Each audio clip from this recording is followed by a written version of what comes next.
When we're looking for the domain of these logarithmic functions, most of you had the right idea for how to get started. And the idea behind the domain for a logarithm is that the input, whatever it is, has to be positive. So for the first one, we would need 9 minus x squared to be greater than 0. But what happened for many of you on the homework was that finishing that inequality, solving that inequality, was not done correctly. What you want to notice is this is nonlinear. So we don't just want to solve for x.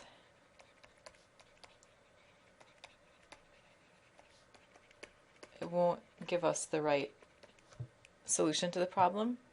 Instead, you want to think about where would this be equal to 0, and then either set up a number line chart and test the intervals where the sign could change, or think about a graph. And this was covered in section 4.6.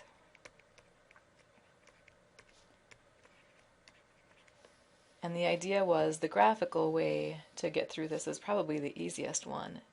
If you think about the graph of 9 minus x squared, that's a parabola with vertex at 0, 9, and x-intercepts at 3 and negative 3. We want to know where the graph of that function is above the x-axis.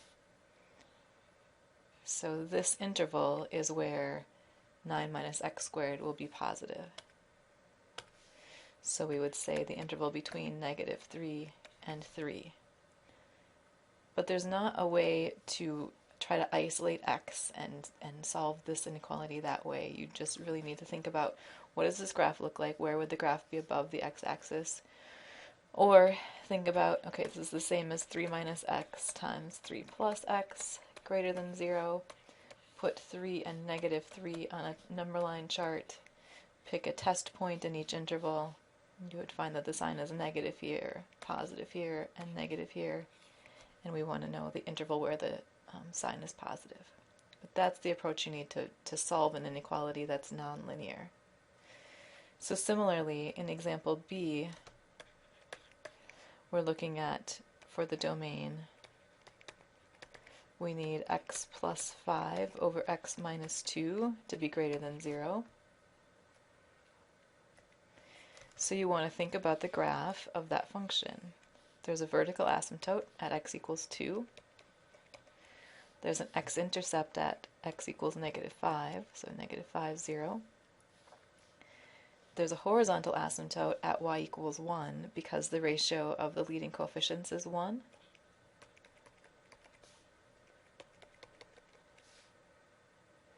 The y-intercept would be 5 over negative 2, so negative 2.5. And that gives us enough information to get a sketch of this graph. This graph is going to cross through that x-intercept because it's multiplicity 1. It's forced to drop down as we approach this vertical asymptote from the left. This vertical asymptote has only one factor in the function, so on the other side it's going to have the opposite sign. And then we'll level off here. So if I want to know where this function is above the y-axis, because I want to know greater than 0, it's this interval here to the left of negative 5 and then to the right of 2. So our domain would be negative infinity to negative 5 together with 2 to infinity. And again, it doesn't make sense to multiply both sides by x minus 2 and clear out that fraction because you lose part of what's going on here with these factors. So you need either a graphical approach, or on your number line you'll put the values, the zeros of the numerator and the zeros of the denominator, and do a number line test. And on this you would get positive for a value out here, negative for a value in the middle, and then positive for a value on the end.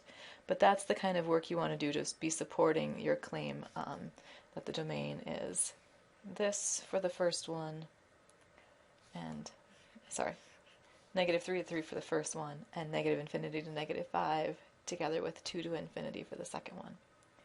If this seems unfamiliar to you, you really need to go back and look at section 4.6.